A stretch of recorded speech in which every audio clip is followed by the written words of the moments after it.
بسم اللہ الرحمن الرحیم۔ السلام علیکم۔ ابتدا رب العزت کے نام سے جس نے جان دی جہان دیا، اور درود و سلام محمد و آل محمد پر۔ آئین کے ساتھ ناصر نقوی حاضر خدمت ہے۔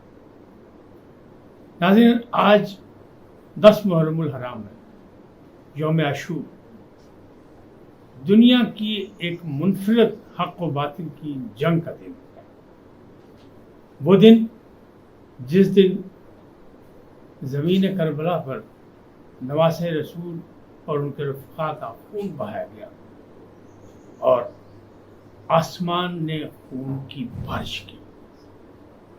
یہ سب داستان پرانی ہے، 1400 سال پرانی ہو چکی ہے، لیکن سینہ بسینہ آج تک اسی طرح تازہ ہے جیسے کل کا واقعہ ہے۔ آپ سے گزارش کہ آئین کو سبسکرائب کریں، لائک کریں، گھنٹی کا بٹن دبانا نہ بھولیں اور اپنی قیمتی رائے کا اظہار ضرور کریں۔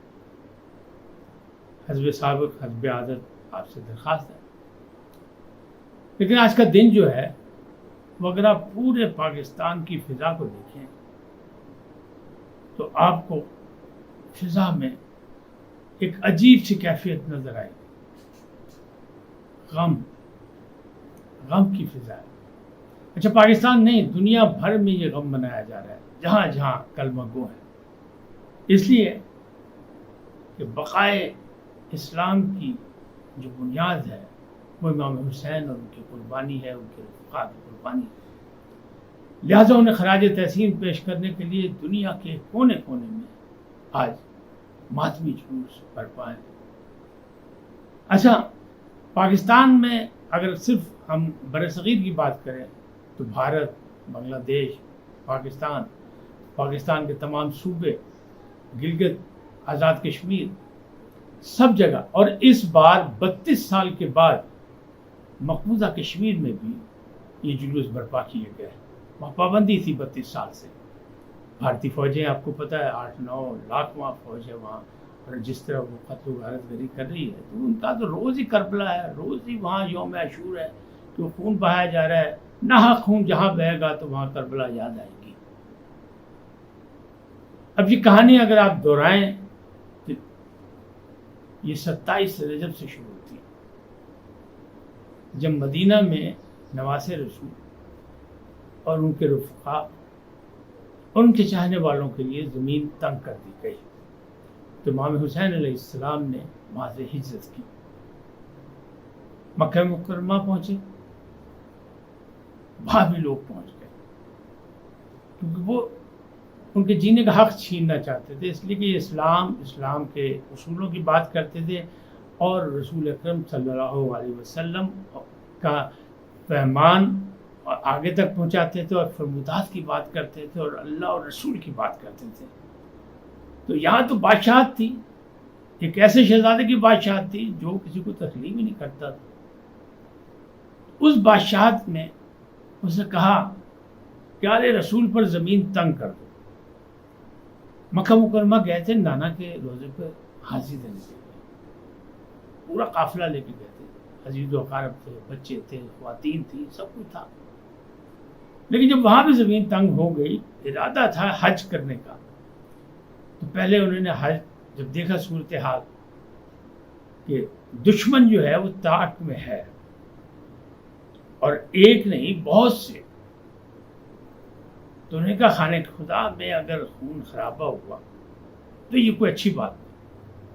آل رسول تھے، اولاد نبی، اولاد علی تھے، اور پھر اسلام کی سربلندی کے لیے نکلے تھے، مقتل و غارت گری کے لیے تو نہیں نکلے تھے، لڑنے جھگڑنے کے لیے تو نہیں نکلے تھے۔ تو انہوں نے حج کا ارادہ ترک کیا اور اسے عمرے میں بدل دیا۔ عمرہ کرنے کے بعد آپ وہاں سے روانہ ہو۔ پھر جو بھی صورتحال ہے وہ آپ کے سامنے ہی آہستہ آہستہ کرتے کراتے پھر باقاعدہ حور نے راستے میں روکا قافلہ اور پھر کربلا کے میدان تک لے گیا، اور حضور امام حسین علیہ السلام نے جب کربلا کا نام سنا تو انہوں نے کہا یہی وہ جگہ ہے جس کے میرے نانا نے بتایا تھا کہ یہ تیری قتل گاہ ہو گئی۔ یہ کون ہے؟ نواسۂ رسول، جنہیں بڑے عقائد و جہاں نے بڑے محبت پیار سے پالا، جو دوش رسول کے سوار تھے اور جن کے ارد گرد صرف وہی لوگ تھے جو اللہ اور اللہ کے رسول کے احکامات کی پاسداری کرتے تھے. لیکن بادشاہ تو بادشاہ ہے, بادشاہ تو نہیں مانتا. بادشاہ یزید تھا, اس نے نہیں مانی. اسے اپنی فوج بھیجی, گھیرا کیا, گھیر کے کربلا میں لا کے اور ان سے کہا بیعت کی بات نہیں تھی. اچھا وہ فاسق تھا تو بیعت تو ہو ہی نہیں سکتی. اچھا فاسق نہ بھی ہوتا تب بھی بادشاہ کی بیعت آل رسول نے کب کرنی تھی. اب یہ سلسلہ جو ہے پھر جب جنگ پر آمادہ ہوا تو پھر جیسے کہ میں نے گزشتہ روز بتایا میلاد میں, تو آج کا دن جو ہے نا بڑا سا اس حوالے سے, جب جنگ سے پہلے جو معاملات ہیں وہ بھی اپنی جگہ, لیکن اس کو منانے کی بات کریں امت مسلمہ کے انداز میں مناتی ہے. تو پاکستان میں دو ہی فرقے بڑے ہیں, ایک ہے فرقہ حنفیہ اور ایک ہے فرقہ جعفریہ. دونوں کے سٹائل, دونوں کے انداز اپنے الگ الگ ہیں, لیکن غم امام حسین میں سب غم زدہ ہوتے ہیں اور وہ یاد رکھتے ہیں اس دن کو. کیوں کہ امت مسلمہ میں یکجہتی اور پیار کا یہی رواج ہے. لیکن دنیا بھر میں اگر آپ دیکھیں تو آج کل اسلاموفوبیا کا بڑا, یعنی شیطان کی شکل میں آج بھی یزید موجود ہے دنیا میں مختلف شکلوں میں. کہیں عقائد و جہاں کی بے حرمتی کی جا رہی ہے, کہیں قرآن کو جلایا جا رہا ہے. یہ سب کچھ کیا ہے؟ یہ وقت کے یزید ہے جنہیں اپنی طاقت پر کوئی مان ہے, لیکن انہیں یہ نہیں یاد کہ یزید تھا اور حسین ہے. کیوں؟ قربانیوں سے ایک ایسی داستان لکھی آل رسول نے, اور خالی کربلا میں نہیں, پھر کربلا سے کوفہ, کوفہ سے شام, شام سے پھر واپس آ. ایک ایسی داستان ہے جسے بھلائی نہیں جا سکتی. تو اسے اس کے مقابلے میں کہاں یزید, کہاں بادشاہت, کہاں غرور, کہاں ایک مغرور کی ریاست, ایک فاسق کی ریاست, سب ختم. مٹھی بھر انسان تھے, نفوس تھے, لیکن اللہ والے تھے, اللہ اور اللہ کے رسول والے تھے, لہٰذا وہ گھبرائے نہیں. بلکہ امام حسین علیہ السلام نے تو یہ پیغام دیا کہ کبھی زندگی میں تم پر اگر دکھ بڑھ جائے, غموں کا مطلب بہت زیادہ تم پر دباؤ آ جائے تو گھبرانا نہیں. ان غموں میں میرا غم یاد رکھنا, تمہارے غم کا وزن کم ہو جائے گا, ہلکا ہو جائے گا. اب یہ ساری چیزیں دیکھیں تو اس میں کسی بھی جگہ دیکھیں تو انیس و دبیر نہیں کہ انہوں نے باقاعدہ مرثیہ خوانی کی, سلام لکھے, سب کچھ ہوا. نو مسلموں نے, غیر مسلموں نے, عیسائیوں نے, ہندوؤں نے, سکھوں نے, سب نے لکھا.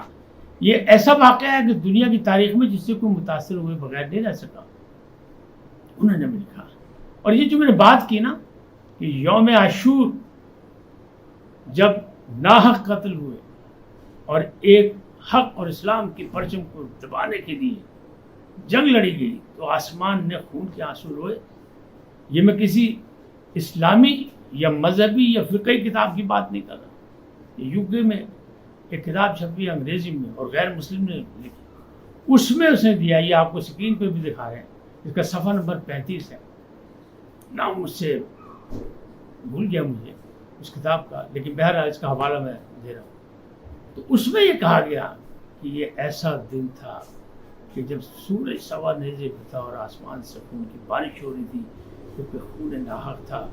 6 ماہ کا بچہ بھی شہید کیا گیا, کڑیل جوان بھی شہید کیے گئے, دوست احباب رفقا بھی شہید کیے گئے. کس کے لیے؟ اسلام کی سربلندی کے لیے اور اسلام کی مخالفت میں شہید ہوئے, اسلام کی سربلندی کے لیے, اور شہید کیے گئے اسلام کی مخالفت میں. تو اس پہ اگر کس کو کہاں کہاں آپ یاد کریں گے, اگر آپ تھوڑی سی بات دیکھیں تو پھر معاملات کہاں تک جائیں گے؟ معاملات یہاں تک جائیں گے, خواجہ معین الدین چشتی نے تاریخ میں لکیر لگا دی اور کہا شاہ ہست حسین, بادشاہ ہست حسین, دین ہست حسین, دین پناہ ہست حسین, سردار ندا در درد سے یدید, حقائق کے بنائے لا الہ ہست حسین. اچھا یہ بات کر کے ختم کر دی کہ بنا الہ الا جو ہے وہ حسین ہی ہے. اور پھر یاد کریں آقا دو جہاں کی حدیث جس میں ان کا تھا حسین منی وانا من الحسین, حسین مجھ سے ہے اور میں حسین سے ہوں. میں حسین سے کی تفسیر واقعہ کربلا میں آ گئی کہ آج جو نانا کا دین بچایا تو حسین نے بچایا. امام حسین علیہ السلام نے، ان کے رفقا نے، ان کے عزیز و اقارب نے قربانیاں دے کر. تو اس طرح ہوا کہ اسلام کی بقا بھی حسین سے ہے.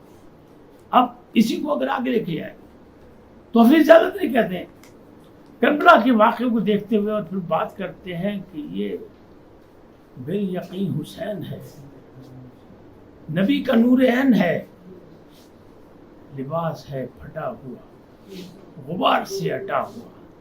اب دیکھیں نا، کوئی بھی نہیں. اور اسی کو بات کو آگے لے کے چلے تو پھر بات تو پھر بڑی دور تک پہنچتی ہے کہ کوئی بھی اس سے متاثر نہیں رہا.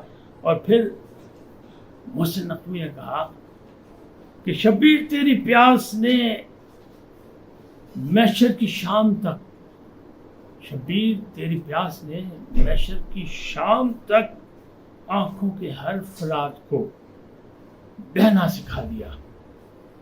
اب بات یہ ہے کہ پیار محبت کی بات، یکجہتی کی بات. میں نے کہا نا فقہ جعفریہ دوسرے انداز میں مناتے ہیں اور فقہ حنفیہ دوسرے انداز میں مناتے ہیں. فقہ حنفیہ کے لوگ جو ہیں یوم عاشور پر روزہ رکھتے ہیں، اپنے مرحومین کے جاتے ہیں قبرستان اور ان کو یاد کرتے ہیں اور ان کی قبروں پہ حاضری دیتے ہیں. فقہ جعفریہ والے اس دن فقہ کرتے ہیں، فقہ کشی شام کو کرتے ہیں، ماتم گریہ زاری کرتے ہیں.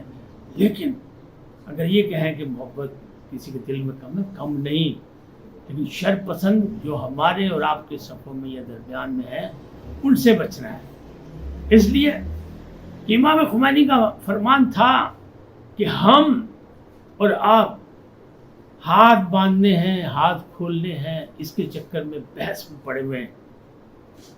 اصل فکر کی بات یہ ہے کہ دشمن جو ہے وہ ہاتھ کاٹنے کی فکر میں ہے، اس کی فکر کریں. بین المسلمین کی یکجہتی کی بات کریں، امت مسلمہ کی بات کریں اور اصولوں کی بات کریں، حق کی بات کریں اور حق کا ساتھ دیں. کیوں؟ امر بالمعروف و نہی عن المنکر کا حکم ہے. تو پھر جوش نے کہا، جوش نے بھی یہ بات کی، اسی حوالے سے بات کی اور کیا خوب بات کی جوش نے کہ انہوں نے کہا کہ انسان کو بیدار تو ہو لینے دو، ہر قوم پکارے گی ہمارے حسین. اور پھر اس سے بھی آگے چلیں تو علامہ اقبال کہتے ہیں کہ غریب و سادہ و رنگی ہے داستان حرم، نہایت اس کی حسین ابتدا اسماعیل. تو بات تو سیدھی سی ہے، قربانیوں سے شروع ہوا اور سال اسلامی قربانی پہ ختم ہوا. ذی الحج کا مہینہ آخری اسلامی سال کا، اس میں آواز آئی لبیک لبیک اللہم لبیک. اور پہلا اسلام کا مہینہ ہے محرم الحرام، اس میں آج آواز آ رہی ہے لبیک لبیک لبیک یا حسین، لبیک یا حسین. لاکھوں افراد کربلا میں موجود ہیں، دنیا کے کونے کونے سے سلام کرنے آئے ہیں، شہدائے کربلا کو نذران عقیدت پیش کرنے آئے ہیں، خراج تحسین پیش کرنے آئے ہیں کہ نبی کے نواسے تم نے اور تیرے رفقا نے وہ تاریخ رقم کی کہ اسلام زندہ رہے گا. کہتے ہیں نا اسلام زندہ ہوتا ہے ہر کربلا کے بعد، اسلام قیامت تک زندہ رہے گا. اسلام اللہ کا پسندیدہ دین ہے. ہمیں اور آپ کو چاہیے بھائی چارے کے ساتھ، پیار محبت کے ساتھ رہیں، بالکل اس انداز میں جس انداز میں اگر آپ نے دیکھنا ہے تو لاہور کے موچی دروازے کو دیکھیں جہاں شیعہ سنی وہابی سب اکٹھے ہیں اور کبھی وہاں کچھ نہیں ہوا. چار دیواری جو لاہور کی ہے نا وال سٹی، اس میں دیکھیں آپ کے محرم کس شان و شوکت سے منایا جاتا ہے اور شیعہ سنی کس طرح سبیلیں لگاتے ہیں، کس طرح نیاز اور نظر و نیاز کا اہتمام کرتے ہیں. یہی پیغام ہے پورے پاکستان کے لیے، پوری اسلامی دنیا کے لیے کہ مل بیٹھو، اللہ کی رسی کو مضبوطی سے تھام لو، کیونکہ دین حق پر ہو، دین حق پر ہی نہیں کلمہ گو ہو اور مدینہ علم کا کلمہ پڑھو. آج اتنا ہی، پھر ملیں گے نئے موضوع کے ساتھ. اللہ آپ کو سلامت رکھے، پاکستان کو تا قیامت رکھے. اللہ نے بات